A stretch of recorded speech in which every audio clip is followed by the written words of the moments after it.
हाय बच्चों, कैसे हैं आप लोग। आई होप सब लोग बहुत अच्छे होंगे।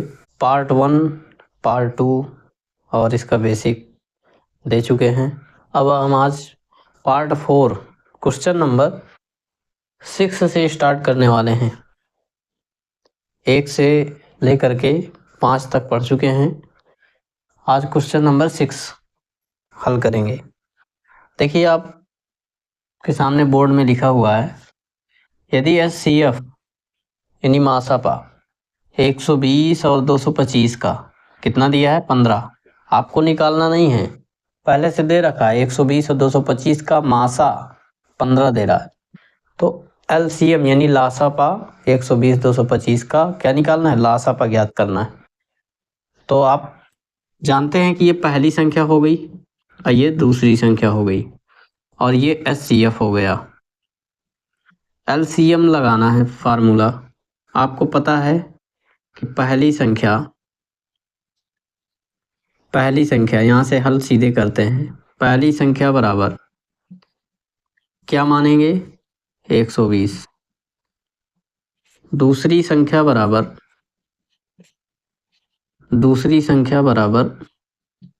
225। HCF कितना दिया है, HCF यानी मासा कितना दिया हुआ 15। आपको क्या निकालना है, लासापा बोलते हैं, लघुत्तम समापवर्तक। LCM फाइंड करना है। डायरेक्ट सूत्र होता है, बता चुके हैं पहले भी। लासा बराबर होता है अर्थात LCM बराबर पहली संख्या गुणे दूसरी संख्या बटे मासा यानी HCF। First number into second number upon HCF। LCM equal to first संख्या क्या है आपकी 120, दूसरी संख्या क्या है 225 बटा HCF क्या है 15। ओके, यहाँ से 15 का पहाड़ा पढ़ेंगे, 15 का नम 15, इसको काटेंगे तो 15 का नम 15, 22 में कितना बचा 7। ये 75 बना, 15 पना 75 यानी 15 15 हम 225। 15 का गुणा 120 में करेंगे। LCM बराबर 15 का 0 में डायरेक्ट कराते हैं, 15 का पहाड़ा तो आता है। 15 का गुणा 0 में करेंगे, 0 आया। 15 दूना 30, 30 की 3 हासिल 30 की 0 हासिल 3। 15 का 1 में पढ़िए 15, 15 और हासिल का 3 कितना हो गया 18। दिस इज योर आंसर 1800 आपका आंसर निकल आया। इसको नोट कर लें और अब आते हैं अगले क्वेश्चन में। क्वेश्चन नंबर 7 का क्या कह रहा है, व्याख्या कीजिए कि 3 गुणे 12 गुणे 101 प्लस 4 एक अभाज्य संख्या है या भाज्य है। मतलब पूरी संख्या ना दे करके एक संख्या को गुणनखंडों के रूप में रख दिया। हम क्या करेंगे, इन गुणनखंडों को एक संख्या बनाएंगे, फिर उसको एक गुणनखंड करेंगे। अगर किसी संख्या के 2 से अधिक अभाज्य गुणनखंड होते हैं तो वो भाज्य में होगी। अगर 2 होते हैं कम से कम तो फिर वो अभाज्य हो जाएगी। देखिए, जैसे मान लीजिए यहाँ पे अभाज्य संख्या, सबसे छोटी अभाज्य जो संख्या है वो क्या है 2 है। 2 के गुणनखंड क्या होते हैं 1 गुणे 2। जैसे 3 है, 3 के गुणनखंड क्या होंगे 1 गुणे 3। 2 से अधिक नहीं हो सकते, मतलब वो 1 के पहाड़े में आएगा या 3 के पहाड़े में आएगा, इसके अलावा किसी पहाड़े में नहीं आ सकता। जैसे मान लीजिए हम यहाँ पे 4 लेते हैं तो इसके गुणनखंड 1 गुणे 2 गुणे 2, ये देखिए 2 से अधिक हो गए, अर्थात ये कैसी संख्या है, भाज्य है। अब समझ गए होंगे आप। जैसे 6 ले लीजिए, 1 गुणे 2 गुणे 3, इसके भी 2 से अधिक हैं, तो ये भी क्या है, भाज्य है। इसी प्रकार से हम यहाँ चेक करेंगे कि ये जो संख्या है क्या भाज्य है कि अभाज्य है। ठीक है, अब इसका देखते हैं हल। ये तो हम समझा रहे थे कि भाज्य अभाज्य क्या है। यहाँ पे लिखा है 3 गुणे 12 गुणे 101 प्लस 4, 12 तिये 36, 36 का 101 में गुणा कराइए। 36 का 101 में गुणा होगा 36 गुणे 101 प्लस 4, 101 का इसमें गुणा कराइए, क्या आएगा। तो यहाँ पे 1 का गुणा 6 में कराइए, 6 आएगा। फिर 1 का गुणा 3 में कराइए, 3 आएगा। फिर 0 0 आएगा, फिर 36 आएगा। यानी कितना आ गया, 6 3 6 और 3, 36 36 आ गया। यानी इसको हम एक क्रम में रख सकते हैं, 36 36 प्लस 4, 36 और 36 में 4 को ऐड करिए, जोड़िए, 6 4 10 की 0 हासिल 1, 3 1 4, ये 6 36 40 आ गया। अब 36 40 के गुणनखंड करिए। 36 40 के गुणनखंड करेंगे तो 2 से कटेगा, 2 1 नम 2, 1 बचा 16 बना, 2 अट्ठे 16, 2 दूना 4, 0 लगा दीजिए। 2 9 18, 2 1 नम 2, 0। फिर अभी 0 है इकाई में, 2 से कटेगा, 2 चौको 8, यहाँ कितना बचा, 1, यहाँ पर 11 बनेगा। फिर 2 का भाग 11 में देंगे, कितना आएगा, 2 पंचे 10, 1 बचा, फिर 10 बना, 2 पंचे 10। फिर 5 से कटेगा, तो यहाँ पे 5 से काटी, 5 9 45, 5 1 नम 5। फिर 7 से काटिए तो 13, क्योंकि 7 1 नम 7, 2 बचा 7 21, 13 से काट दीजिए। ये देखिए 36 44 ये पूरे का मान था, चाहे हम संख्या के रूप में रखें चाहे इस रूप में रखें, एक ही बात है। गुणनखंड किया हमने तो 2 गुणे 2 गुणे 5 गुणे 7 गुणे 13, अर्थात देखिए 2 से अधिक है गुणनखंड, अर्थात इस संख्या के गुणनखंड क्या हो रहे हैं, 2 से अधिक हैं, 2 से अधिक हैं। अतः यह भाज्य संख्या है। ये कौन सी संख्या होगी, भाज्य संख्या। देखिए कह रहा था व्याख्या कीजिए, बताइए कि यह जो संख्या है ये एक अभाज्य संख्या है या भाज्य है। तो ये अभाज्य नहीं है, क्या है, भाज्य। ये प्रूव हो गया, क्योंकि 2 से अधिक 1 2 3 4 5 6 गुणनखंड है, 2 से अधिक अगर गुणनखंड आते हैं तो वो भाज्य होगी। ठीक है, इसको नोट करें। फिर अगले क्वेश्चन में आते हैं, क्वेश्चन नंबर 7। अब क्वेश्चन नंबर 8 पढ़ते हैं। क्या कह रहा है, 18 और 17 के HCF को, क्या कह रहा है, 18 और 17 के HCF को। क्वेश्चन पर विशेष कर ध्यान दिया करिए, क्या कह रहा है, 18 और 17 117 का 18 और 17 का क्या निकालना है, मासापा को 18m-117 के रूप में दर्शाया गया है। मतलब इसका जो HCF आएगा उसको इस रूप में दर्शा सकते हैं। HCF निकाल के इसके बराबर कर देंगे। m का मान ज्ञात कीजिए, ठीक है, तभी निकलेगा m का मान जब इसका HCF इसके बराबर हो। साथ ही 18 और 117 का LCM निकाल लीजिए। जब HCF निकल आएगा तो LCM का सूत्र लगा देंगे, निकल आएगा आराम से। देखिए हल क्या करते हैं, पहले 18 और 17 के CF को इस रूप में प्रदर्शित करते हैं तो पहले CF निकाल लो और इसके बराबर कर दो तो M का मान निकल आएगा। जब M का निकल आएगा तो एक हल हो जाएगा। फिर 18 और 117 का LCM ज्ञात करना है। क्या 100 यहाँ 17 है, क्या 117 ही है, यहाँ पर 117 है क्वेश्चन में। ठीक है, तो यहाँ पे देखते हैं 18 और 117 का मासा यानी HCF बराबर किसके निरूपित किस रूप में किया गया है, 18m माइनस 117।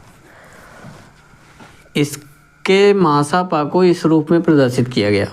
तो यहाँ पे इसका मासापा पहले निकाल लेते हैं। 18 के गुणनखंड क्या होंगे, आपको याद होगा 2 9 18।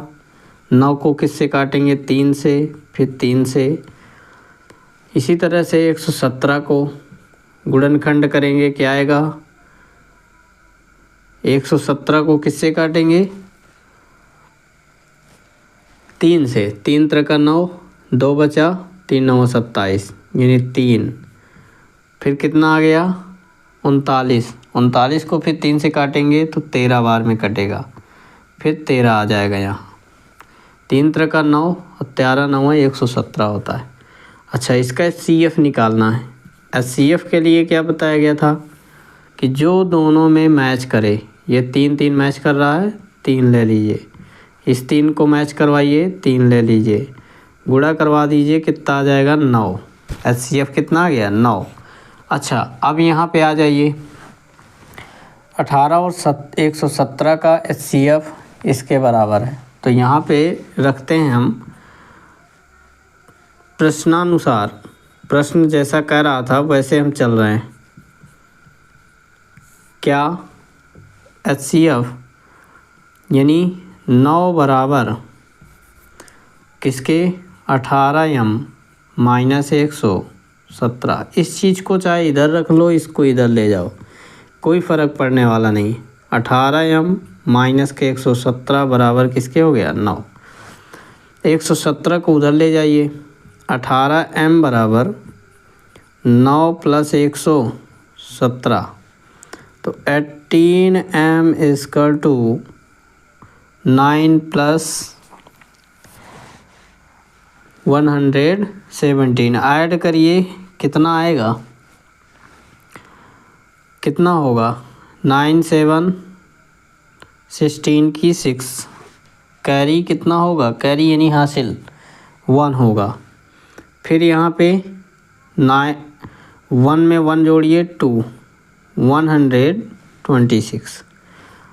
m इक्वल टू, जब 18 को उधर ले जाएंगे, ट्रांसफ़र करेंगे तो 126 अपान, क्योंकि मल्टीप्लाई में है, गुणा में है, तो गुणे की संख्या जब उधर जाती है, ट्रांसफ़र हो जाती है इक्वल टू के, तो क्या बन जाती है, बटे में जाएगी। अब m का मान 18 का डायरेक्ट भाग दीजिए, 18 18 पंचे 90, 18 छक्के 108, 108 18 सत्ते 126, कितना आ गया, 7।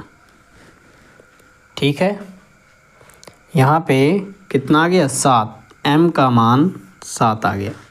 अब क्या कह रहा था, साथ ही 18 और 117 का LCM निकालिए। तो कोई दिक्कत नहीं है कि आपका ये फर्स्ट m का मान निकल आया। बड़े आराम के साथ इसको भी हल करते हैं। अच्छा, पहली संख्या क्या है, first number is 18, second number 117। अच्छा, HCF कितना निकला था, 9। तो यहाँ पे LCM बराबर क्या होता है, पहली संख्या गुणे दूसरी संख्या, संकेत में दूसरा दर्शा दिया, बटा HCF। बच्चों कई बार हम सूत्र लिख चुके हैं, शार्ट करने के लिए फर्स्ट संख्या सेकंड संख्या ऐसे दर्शा दिया, समझने का थोड़ा प्रयास करिएगा। एलसीएम बराबर पहली संख्या यानी 18, दूसरी संख्या यानी 117 बटा एचसीएफ कितना है 9, 9 से काट दीजिए, 9 दूना 18, एलसीएम कितना आ गया, 2 का दुगना कर दीजिए, 117 का 234, 234, ये आपका आंसर। क्वेश्चन नंबर 8 हल हो गया। इसको वीडियो को पॉज करके आराम से नोट कर लीजिए। फिर आते हैं क्वेश्चन नंबर 9 में। क्वेश्चन नंबर 9 क्या कह रहा है, जांच कीजिए कि क्या किसी प्राकृत संख्या n के लिए, कोई प्राकृत संख्या n के लिए मतलब 1 2 3 4 5 6 अनंत तक की बात कर रहा है। जांच कीजिए कि क्या किसी प्राकृत संख्या n के लिए संख्या 6 के घाते n, यानी n की जगह में 1 रख सकते हैं, 2 रख सकते हैं, 3 रख सकते हैं, तो एक संख्या हमें प्राप्त होगी। तो जो संख्या प्राप्त होगी वो अंक 0 पर समाप्त हो सकती है। तो यहाँ पर देखते हैं कैसे, क्या कह रहा है।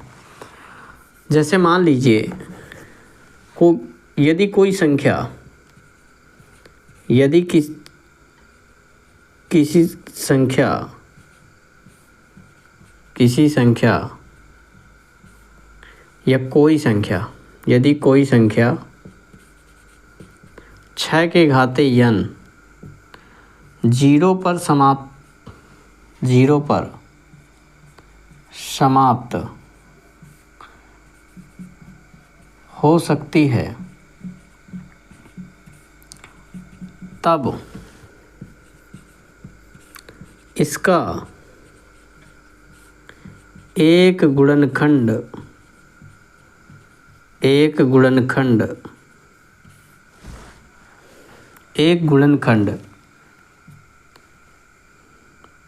5 अवश्य होना चाहिए।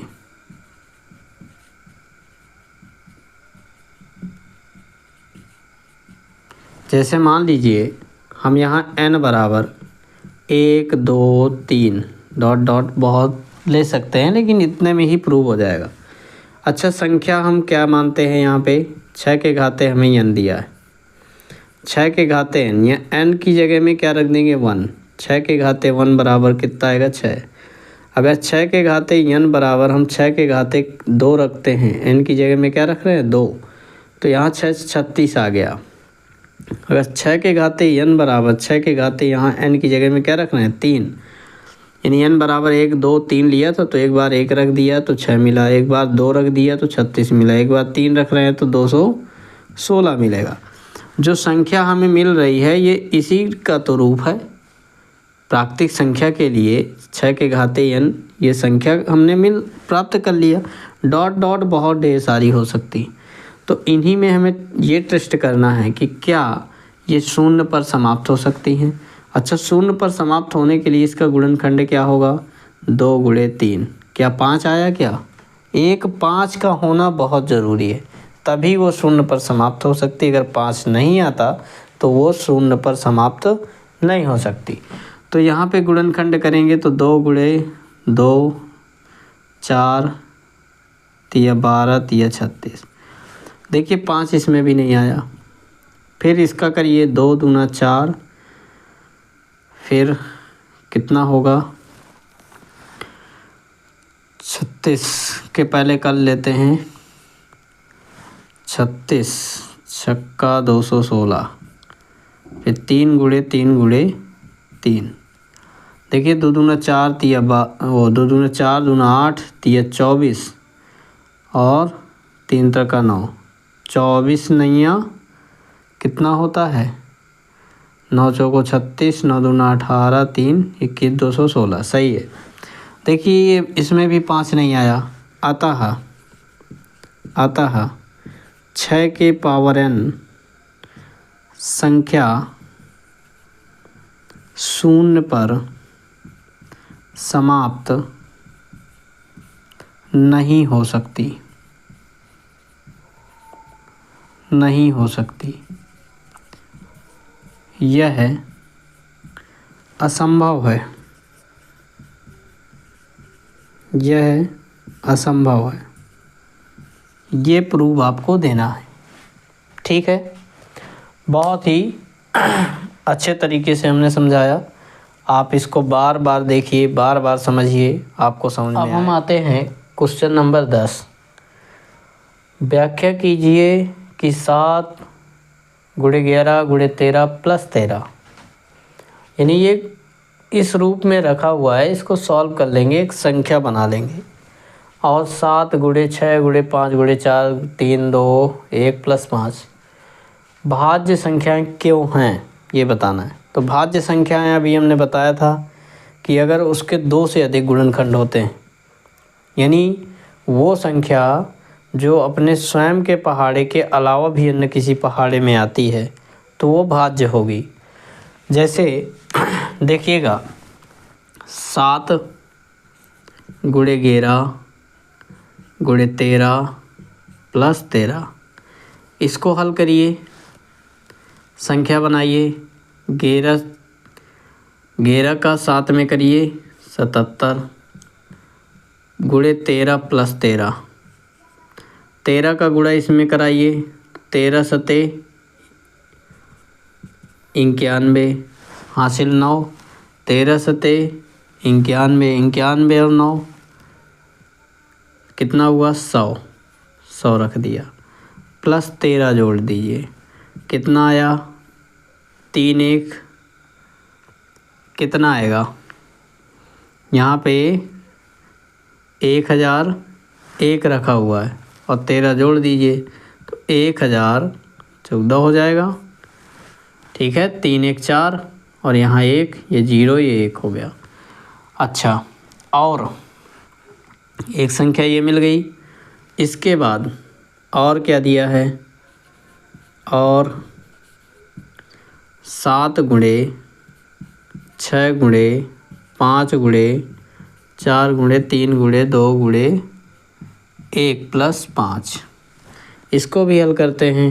इधर से गुणा करा लीजिए, या तो बड़ा पहले करा लीजिए, 7 42, यही बड़ा हो जाएगा, इधर से कराइए। 1 दूना 2, 2 तिया 6, 6 चौको 24, 24 पंचे 120, 120 का मतलब क्या हुआ, 0 हटा दो 12 बना, 12 छंग 72, 72 में 0 लगाइए 720 बना, 720 का 7 में कराइए तो 0 1 0, 7 दूना 14 और 7 7 49 1 50, यानी कितना आया इसका, यहाँ से लेके यहाँ तक 50 40 और प्लस का क्या रखा हुआ है 5, इसको जोड़ दीजिए तो 50 45। ओके, अब देखिए एक इसका पूरा संख्या ये हो गई और इसका जो है पूरी संख्या ये हो गई इसकी।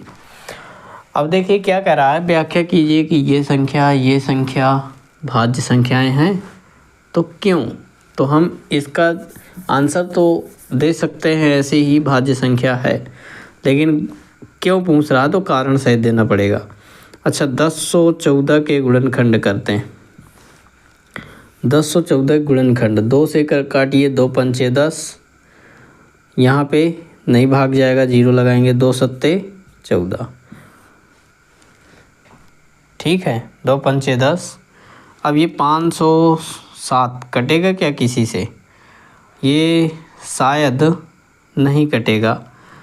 ये भाज्य संख्या 507 किसी से कटेगा। अच्छा, 3 से कटेगा क्या, 3 1 3, 2 3 18, 3 9 27 कट रहा है। 3 से काटिए, 3 1 3, 2 बचा, 3 18, 3 9 27। ओके, फिर 3 से नहीं कटेगा, 3 5 15, 1 19 बच जाएगा, 169, 13 त्रहम 169 होता है। 13 1 13, 3 बचा, 13 3 39। 13 से फिर काट दीजिए 1। ओके, यहाँ पे आते हैं 50 45, 50 45। देखिए फोकस आप लोगों का कॉपी में और बोर्ड में होना चाहिए, हमारे शब्दों में होना चाहिए। फोकस एकदम कंसंट्रेशन बना के चलिएगा, इधर उधर मन ना भटके और बड़े आराम से समझिएगा। यहाँ देखिए इकाई में 5 है, 3 से कटेगा या तो 5 से कटेगा। 3 से देखते हैं, 3 एकम 3, 2 बचा 3 छंग 18, फिर 2 बचा 3 अठे 24, 3 एकम 2 शेष बच रहा है, इसलिए 3 से नहीं कटेगा, 5 से सीधे। 5 एकम 5, ये 0 आया, 5 का भाग 4 में नहीं जाएगा, 0 आएगा। 5 9 45, ठीक है। अब ये किससे कटेगा? 1009, 3 से कटेगा, 3 से कटना होता तो पहले कट जाता। 7 से कटेगा क्या? 7 एकम 7, 3 7 चौको 28, नहीं कटेगा। 11 से 11 9 99, एक बचा, नहीं कटेगा। ये शायद किसी से डिवाइड नहीं होगा। अब ये अच्छा ये जो है 1009 किसी से नहीं कटेगा, सीधे 1 से काट, उसी से काट दीजिए। अब यहाँ पे देखते हैं, ये चेक करना था कि भाज्य संख्याएं क्यों हैं तो, लेकिन क्यों हैं। अब इसको रखते हैं हम 1014 को यहाँ पर हल कर लेते हैं। 1014 बराबर इसके गुणनखंड, एक तो सब में उभयनिष्ठ गुणनखंड होता है, 2 3 13 13, 2 3 13 13। ओके, यहाँ पे इसका गुणनखंड 50 45 का गुणनखंड क्या निकले, 1 गुणे 5 गुणे 1009। देखिए सबके ऊपर वाले के भी नीचे वाले के भी गुणनखंड 2 से अधिक आ रहा है। अतः ये संख्याएं, अगर ये संख्याएं बोलें तो मतलब इनको बोले, इसको बोले तो मतलब इसको, ये संख्याएं भाज्य संख्याएं हैं, भाज्य संख्याएं हैं। क्यों पूछ रहा था ना, इसलिए क्योंकि इनके गुणनखंड, इनके अभाज्य गुणनखंड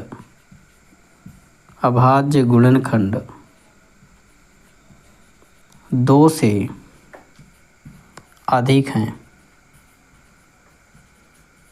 ये आपका आंसर, ये व्याख्या करना था। ठीक है, आई होप आप लोगों को समझ में आ गया होगा।